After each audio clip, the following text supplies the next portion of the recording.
We are having some interesting technical difficulties here in the Troller games.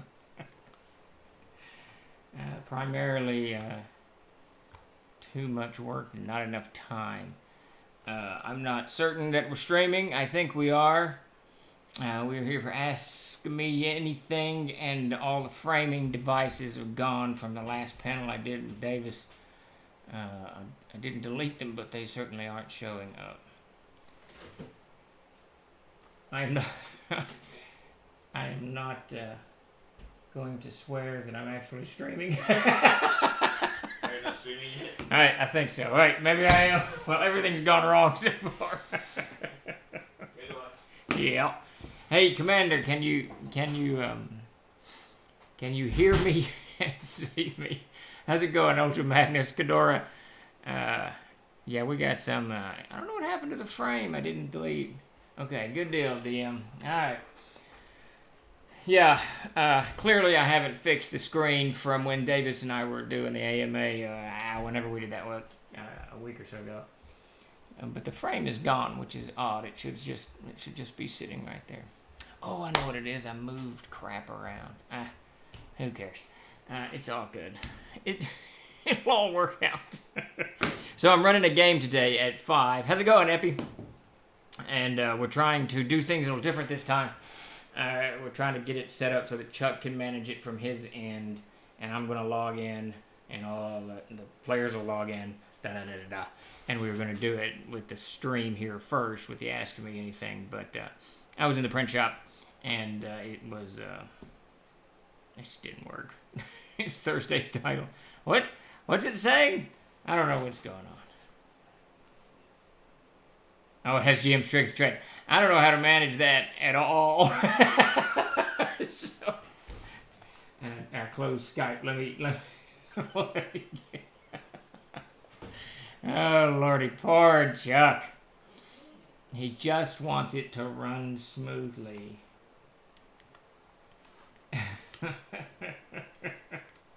Alright, hold on.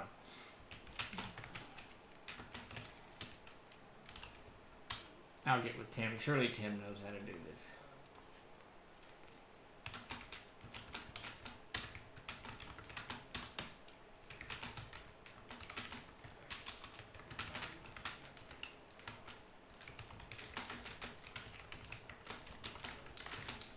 Oh yeah, I would change that if I knew how. But so we can talk to the trade, I suppose. Does anyone have any questions about running horror? Is that what we talked about? Run smoothly in 2020. That's asking a bit much. Nothing is running smoothly. This has been an interesting year, I got to tell you. It's for everyone, I think, obviously for obvious reasons. But yeah, I think you got to wonder, because I'm not a very superstitious person. I don't, whatever. Those who are and can find comfort in that, that's fantastic. But I'm just not particularly superstitious. So I don't look at one year as being worse than another year. But it does seem as if 2020 has, been entertaining or challenging, however you want to put it. And in my brain is like, why is it really some kind of planetary alignment that's causing, some kind of whatever in the atmosphere, which is making people, probably not, probably the fact that half of the planet is locked down and they don't have their normal releases and their normal ways of dealing with stress in their normal whatever it is, and we're all cooped up into these small capsules of homes and apartments. I can't freaking imagine what it is like in a larger city where you're living in an apartment and you just can't get out. Good Lord have mercy. I suppose you're already kind of used to the tight spaces, but so I think that probably people are on edge and things are getting ground down. You're using equipment more, you're using stuff more, things are just, getting used more, and when you use equipment more, it wears out, so it wears out, and it starts to break, and things begin to break, and the whole thing starts to come off the rails. You can see it. You can see it in just the day-to-day life, and I suspect that's probably what's happening. It's not some The center cannot hold. Exactly. That's exactly right, Mark. You could only do it so long. I mean, we could see it in the print shop. Things were just grinding down, and I'm having trouble getting supplies. I bought more parts for my equipment than I perhaps needed back in February when it as soon as, and I'm sure some of you read that PSA, but as soon as this thing jumped the border and into Korea, I said to all the trolls and everyone in my game group, all right, guys, you better buckle up. It's coming. So we bought extra supplies, but we've gone through those. We've gone through most of those parts, and we're having to get them, and it's taking longer and longer, which means I've got to use, equipment that's already ground down a little bit longer, which puts more stress on it, which means it's going to break down faster. Yeah, it's interesting. It's interesting. Being cooped inside a small part was not fun. Yeah, dude, I just can't. I feel for people in cities. I mean, I've got a house and a yard, and in Arkansas, we can literally, there's a forest outside the window, so we can just go to get away. I relieve the stress by spending money on RPGs. There you go, Big Danger. Especially when you forget to oil it. The ironic thing about that is I asked Mark, who had run that machine and the one before it, 5-6 years, however long we had it before he moved on, and I said, when did you oil the compressor last? And he said, oil the compressor. So it had never, and in my vague defense, I should have checked the oil, but when I called the manufacturer, this is interesting in and of itself, when I called the manufacturer, he said, when did you get the machine? He looked in the reports and all that crap, and we've got some real mileage out of this binder. And he said, your compressor's still working? So that made me feel a little better. But to order it, interestingly enough, because it had to come from overseas, it's $1,200. So as some of you who have followed that interesting story know, we bought one locally. It was from California, and installed it and got it all running again. But that's actually a perfect example. We've had things they're just beginning to wear out, and it's getting harder and harder to get. I blew a fuse in a dryer the other day, and I went to get the fuses at 3 shops before I could find it. I mean, it's things are getting tight, and I don't think it's going to end soon. I suspect that if you need extra stuff, you should just go ahead and buy it, just in case. If it doesn't get worse, then you got a little extra. If it does, you're covered. So there you go. I see the gyrocycle. It's like, we need to get through this revolution of the circle until we come right around. Yeah, right. We need to get over this thing. Oh yeah, you look naked. You are straight. Yeah, I don't know. It's very interesting. Because it does seem, it was just like this morning. I had a court appearance because I got another speeding ticket and I had a couple other crap on there. But I leave the house now. I haven't had to, other than normal maintenance, I haven't had anything ever go wrong with my truck, and I'm about halfway to court. And it's a 45-minute drive because it's another town. And my engine overheating light comes on. I was like, what the? So it was interesting. It went off later, but let's see. Chuck and Tim are still trying to work out the little glitch that we had. Good morning from the land of Oz. How's it going, Mr. Obadiah? That's my approach to RPG books at the moment. You got to buy them that's right. Yes, absolutely. Just in case.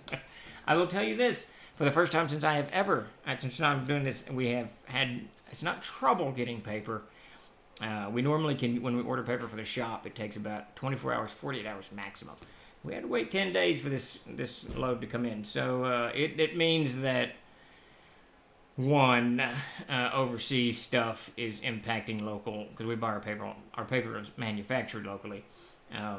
So what's happening is stuff is getting harder to get from overseas, so other manufacturers, other publishers, printers, whatever, are buying up local supplies, and that's kind of dragging it out. And I suspicion that COVID also is keeping, businesses aren't bringing everybody on board as quickly, or as, whatever. Everybody's not on board. So you have less people in warehouses and what have you. That would be my guess.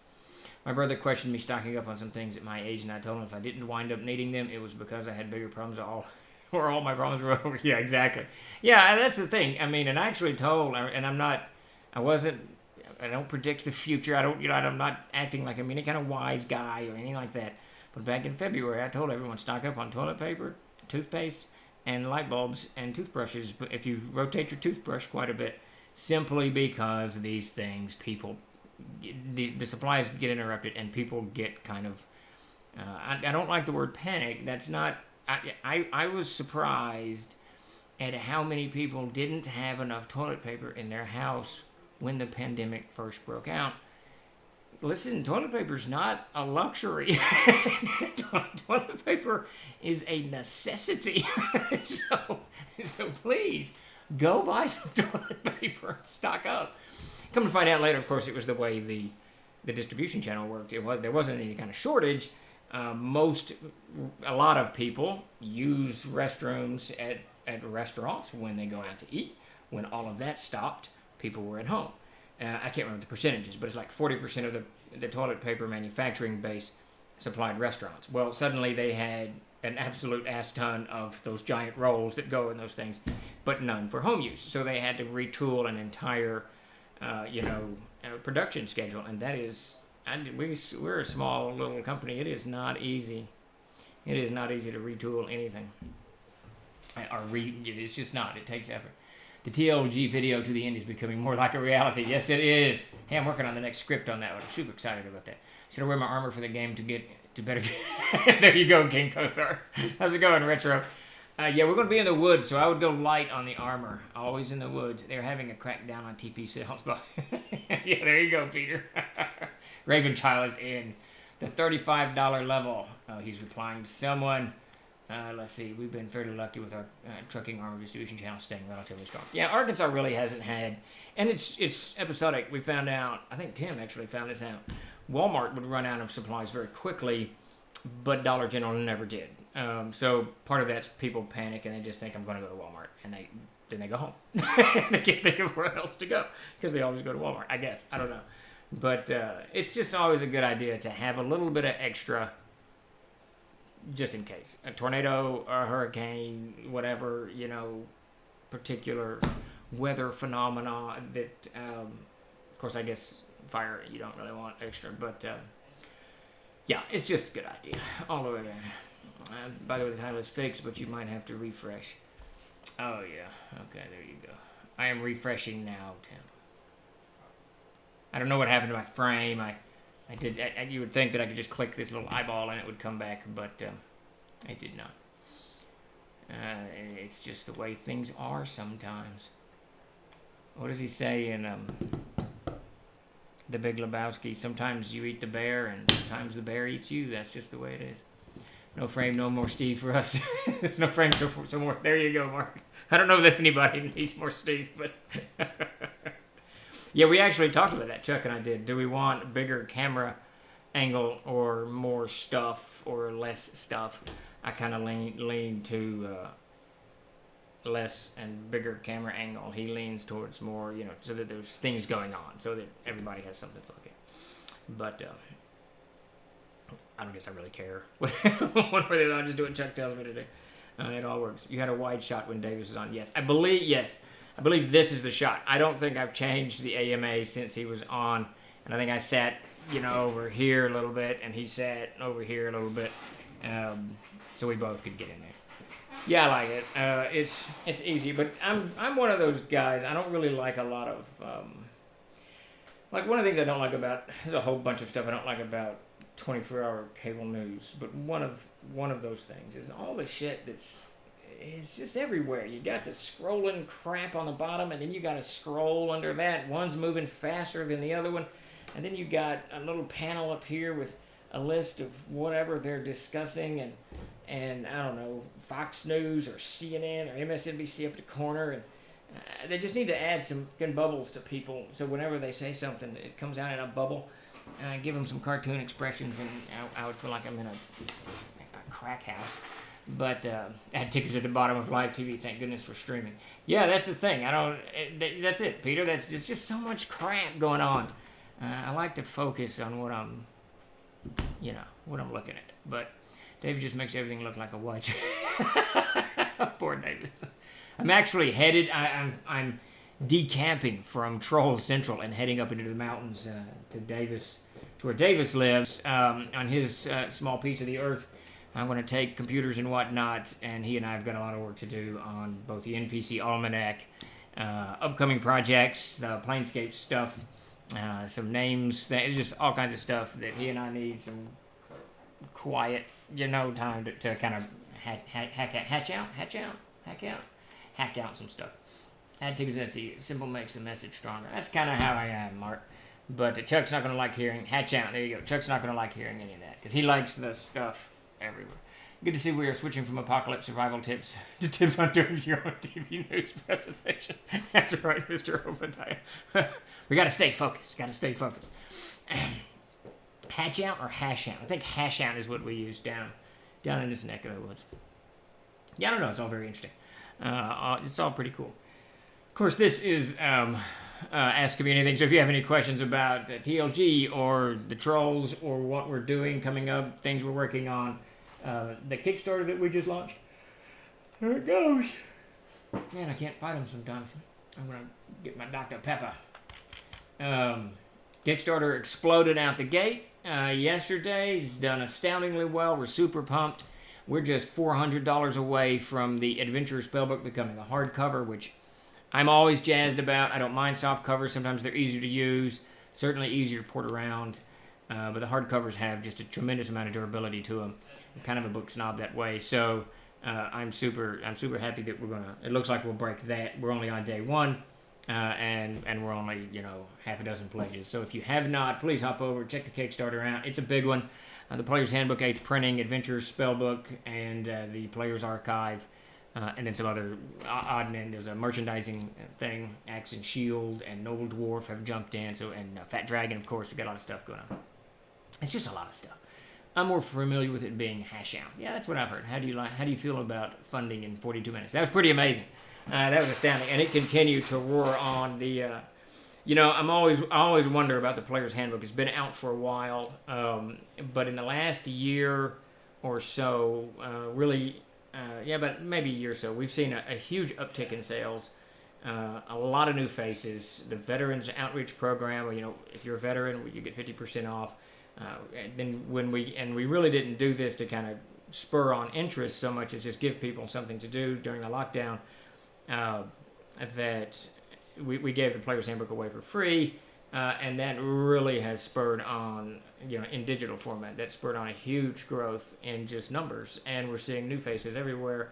I'm sure that Twitch has played into it. Discord's had a huge role into it because Chuck got all the Discord stuff set up, and we've got a thriving community on Discord. So. It's a whole bunch of stuff. So this thing came roaring out the gate really, really, really well. I actually haven't taken the time. I've been too busy tackling other stupid crap. But to see where it's breaking down, where people are dropping their pledges. Are we getting a lot of Players' Handbooks redos, or are we getting the spell books moving or what have you? Regardless, it's pretty cool. It's pretty amazing. I'm pretty excited about it. And we've still got 29 days to go. I've got a lot of art I want to showcase and put out. And we want to keep pushing this thing out and get as many people playing Castles and Crusades as we possibly can. How's it going, Chad Skiles? Thanks. Yeah, she's done really well. We're super, super excited about it. Our digest-sized book's going to be a stretch goal. Dagora, I haven't... right now, no. Those things are really hard to make.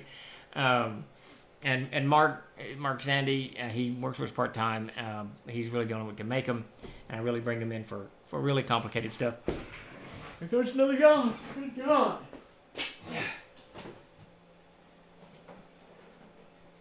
Oh my. Twitch suddenly makes me sleepy. But we'll see. I mean, I love making these things bigger and bigger and getting more into it. I really want to get this screen stuff worked out. But the screens are continuing to bedevil me. Discord is great because I don't use Facebook. Yeah, Johnny, I'm trying to move. I use Facebook for troller games. I don't, not too much personal stuff. But obviously there's a whole bunch of us on, gamers and publishers and whatnot that crack jokes and whatnot. Tom Tullis comes to mind, Bill Webb and everybody. But I've been migrating to Discord. I really like it. It's once I've kind of gotten the hang of using it and a few of the forums that I like to visit. It's easy and it's nice. I like it. Hail Udis. Makes sense only to just, I don't know who that is, Pete. So, Benord, the Kickstarter stuff is super hard for folks from outside the U.S. due to postage, to be honest. It's a barrier for me. I saw on Facebook Chuck talking about locating some POD options for those out of the U.S. Any news there? Are there any other options available to address the postage situation, not just for Kickstarter, but the store? Yes. So, let me real quickly address POD. I'm not super happy about the POD option.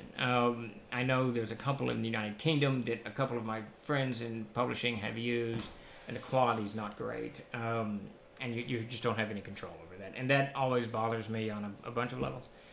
But one of the things that we've discovered in the Shipping the Amazing Adventures 5e Kickstarter, and this is the frustrating thing on our end, and I know it's infinitely more frustrating on your end. The shipping rates are changing too often. Every 6 months to 12 months, the U.S. Post Office raises their rates for whatever reason. But on our end, we set up years ago. We use stamps.com as our primary, stamping thing and labeling thing. And because our volume, they gave us this discount, which we promptly passed on to everybody. Blah blah blah. Of course, it was eaten up quickly with raised rates. But we discovered, and I haven't really figured out a way to lock this in stone. We've discovered that because Stamps uses this company called Global Post for overseas shipping, and because of our volume, that we can use that. Now, what that does for us, what Global Post does for us, we ship it to somewhere in Illinois or Indiana, I can't remember, wherever, and then they freight forward it somewhere, which is great.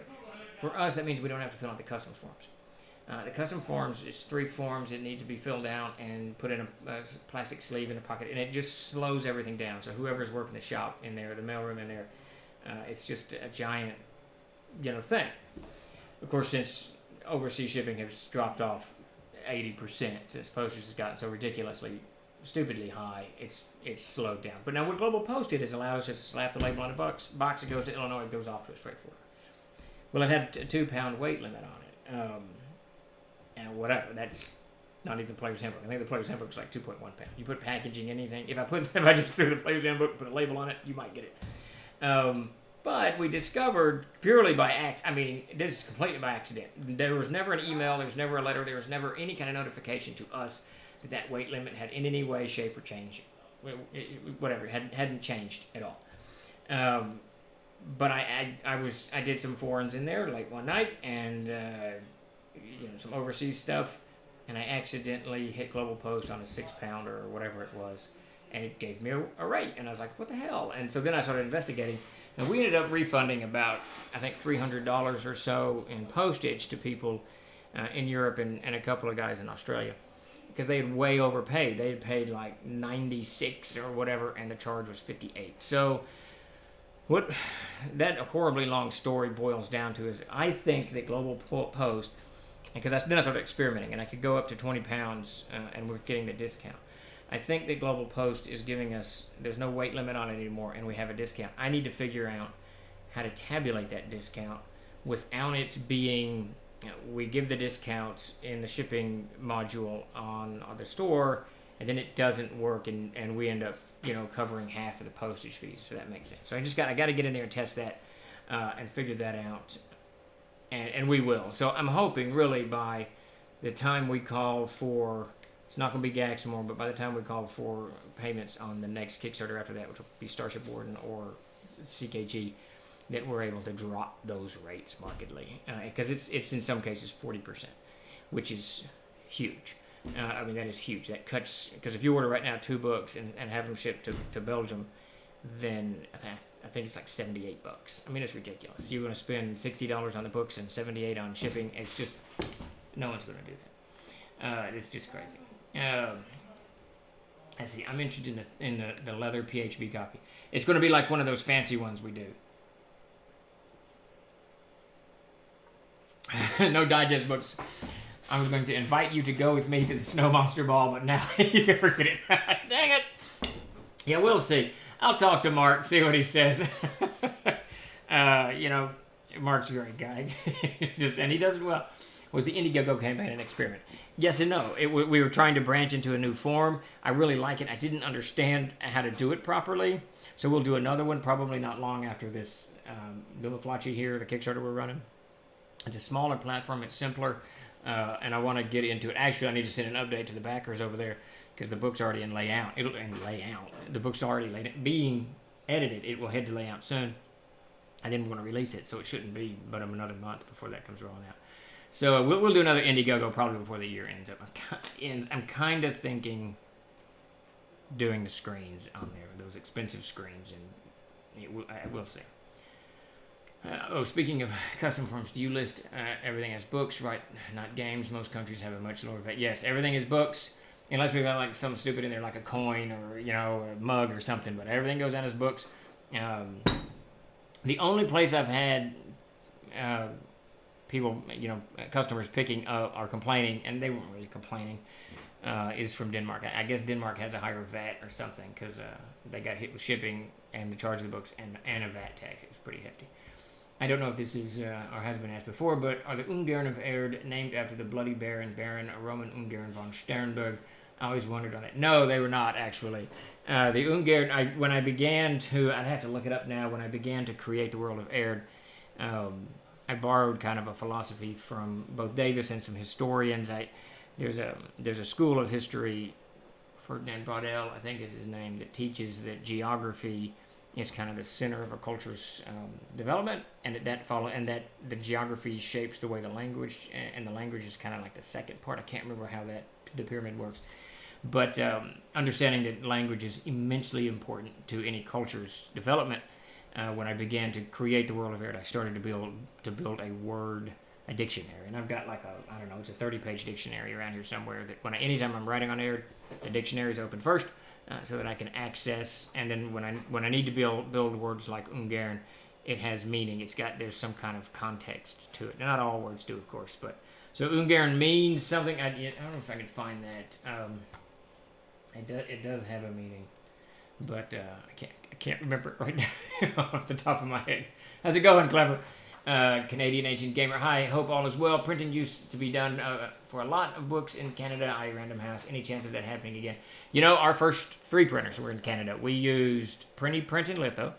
I can't remember where they were located. A fantastic printer up there. And then we used Quebecor and Transcon, I think, was the other one. All great printers. Until we eventually moved it to Missouri here.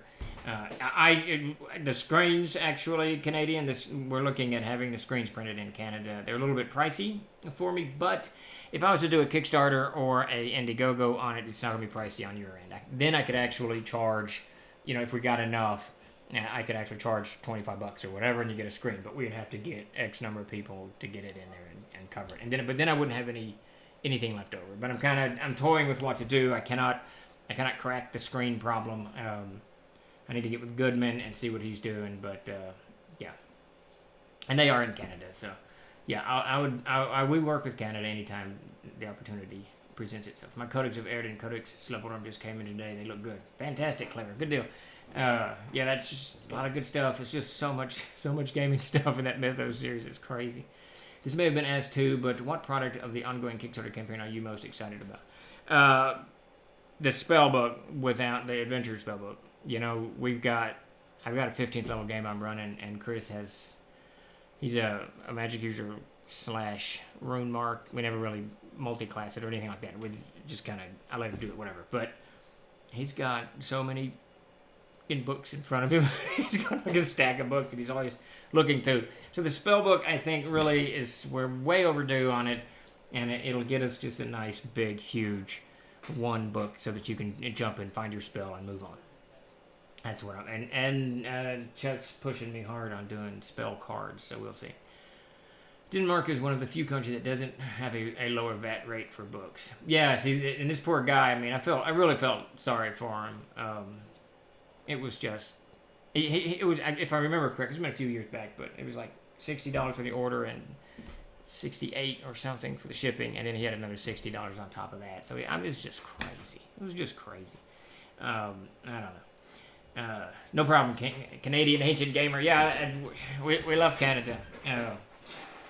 It's good. Good people out there. I've never had any problem with any printers we've used. It's just great.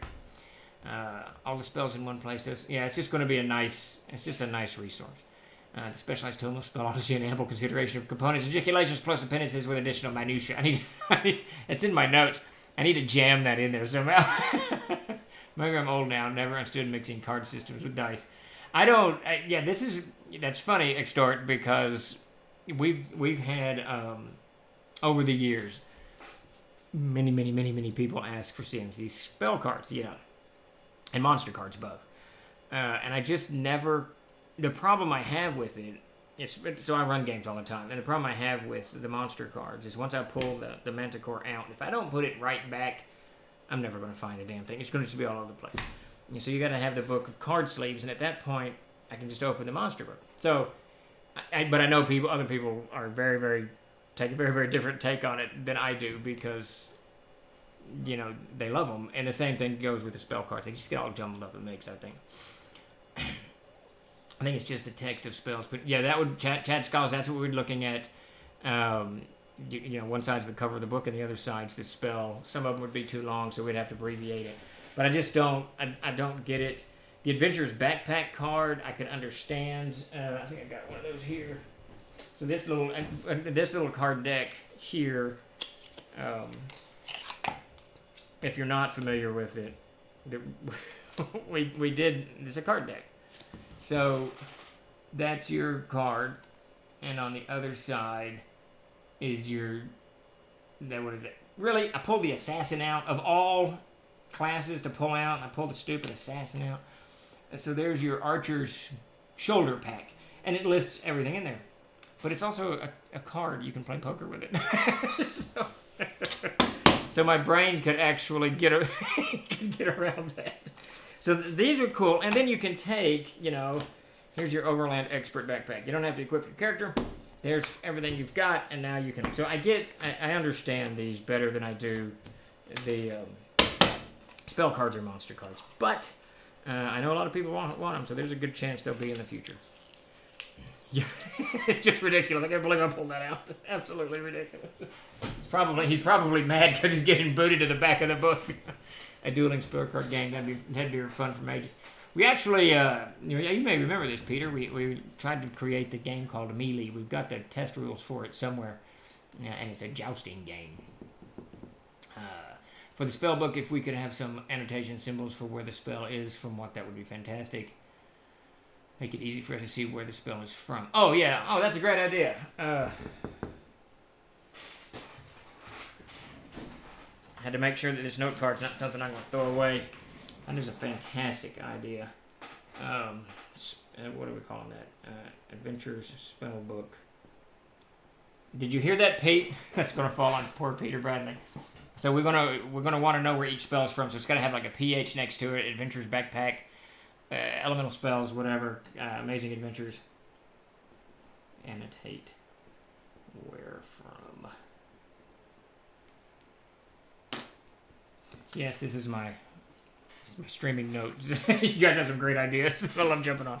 Yeah, absolutely. Ultra Magnus is a great idea. It's stupid. Yeah, Craig, I really like that. I really like this deal. And it's actually part of and I can tell you what product that was sort of working on. I haven't quite worked it out. But it's a player's mat where you have a place to write your name, hit points, and all this crap. And it'll be a place for your Adventurer's Backpack. Then you erase it for the next game, that type of stuff. So there's a bigger picture going on with the cards. When the Assassin strikes first, that can't be good. Don't be so hard on yourself. The Night Barbarian are far stupider than the Assassin. I remember, but I could see that kind of card game working a lot like Munchkin, yeah. Love for you guys to be able to... Yeah, Gygaxian Fantasy would be great, Extort. Who knows what the future holds?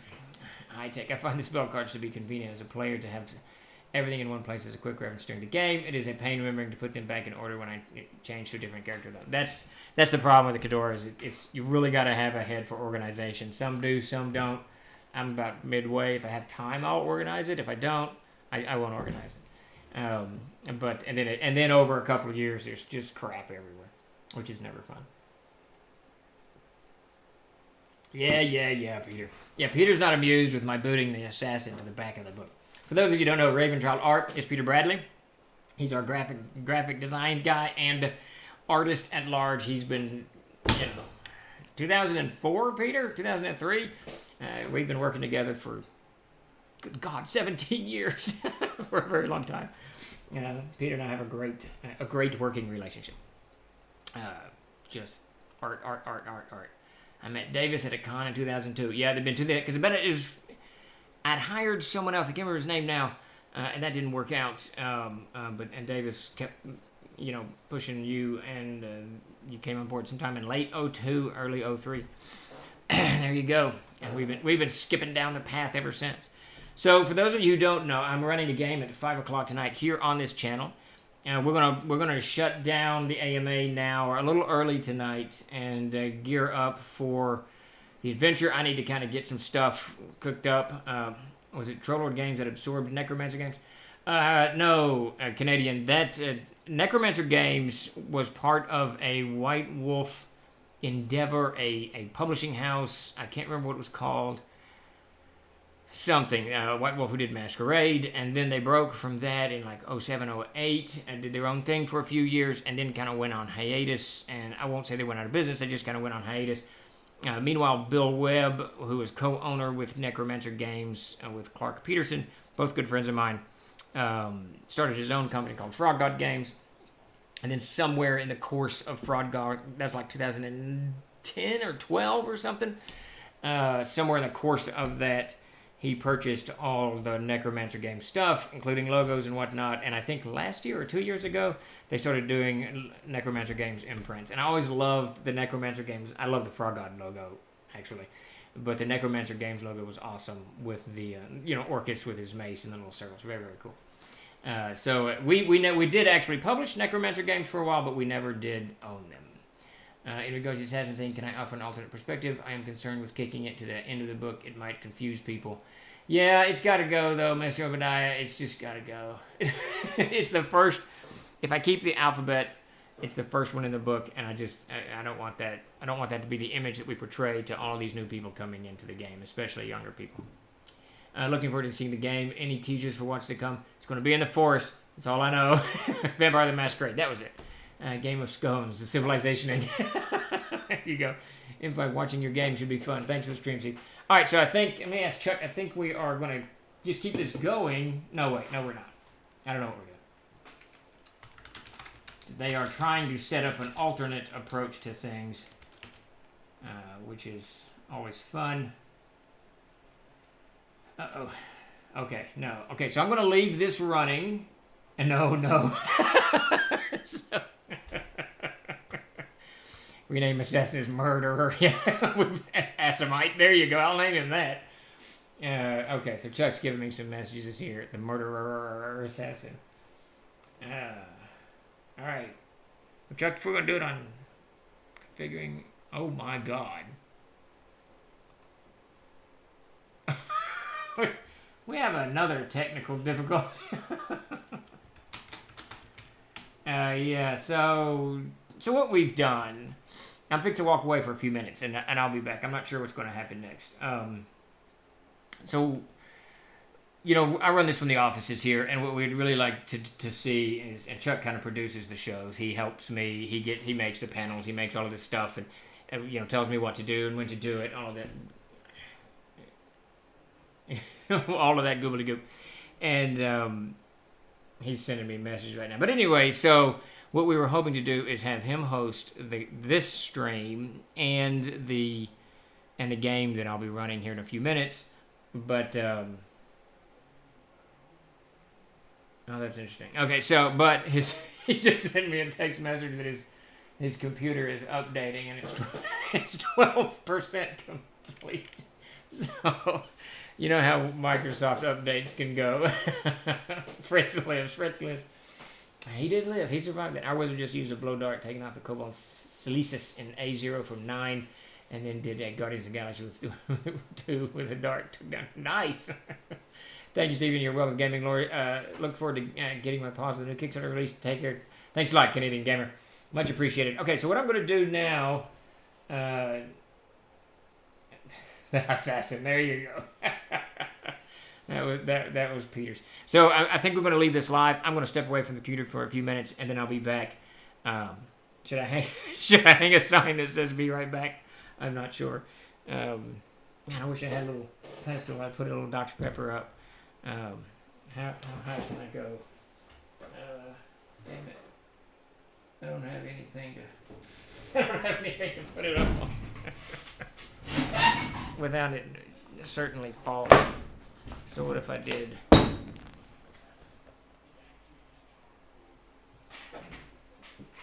Yeah, I'll try to avoid that. Clever.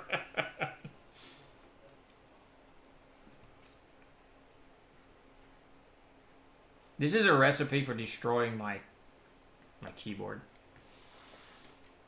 How's that? So, there you go. Don't remember. I will be right back. That's hilarious.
of cubicles and coworkers. You enter a small room, placed in the corner, a suspicious comfy chair. There you go. Let's see where we are. I think it's probably a little bumpy for a little bit. Also gotta find my better half. She's out meandering. Actually, she's still working.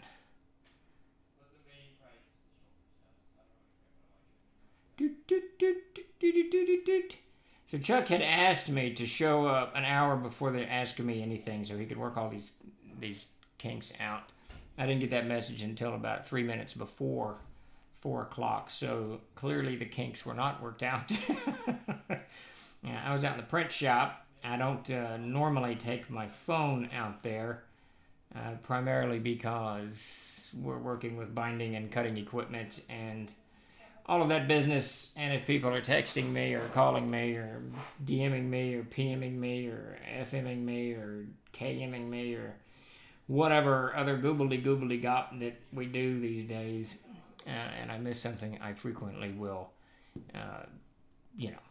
damage a lot of books or worse, cut off a finger. A friend of mine, he was using a box maker. So we used to have our boxes made locally. They've since closed, but, and I mean like game boxes. Like if you have Gary Gygax's Legendary Adventures, then that was made here in Little Rock, Arkansas. Well, one of his buddies, an older guy, I can't remember which machine it was. It was the one that, I think it scores it, but he was running cardboard in, turned to say something, and when the thing lifted the cardboard, this hand came out and this hand went into the machine, and it folded his fingers back onto the top part of his hand with hardly an effort. So it's best to not be distracted while working with heavy equipment. Yeah, you know, Peter. There, especially that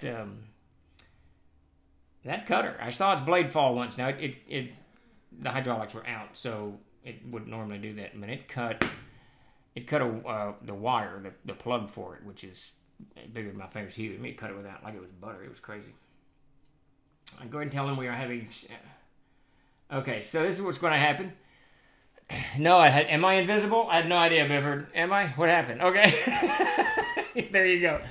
So this is just a radio show? No idea. All right, so Chuck just Skyped me. He wants me to log off. I think that means we have a working solution, and we'll be back on here in a few minutes. So stick around, please. We'll get this stuff rolling very soon. All right. Well, okay, good. This is not ready. All right, we'll see you in a few minutes.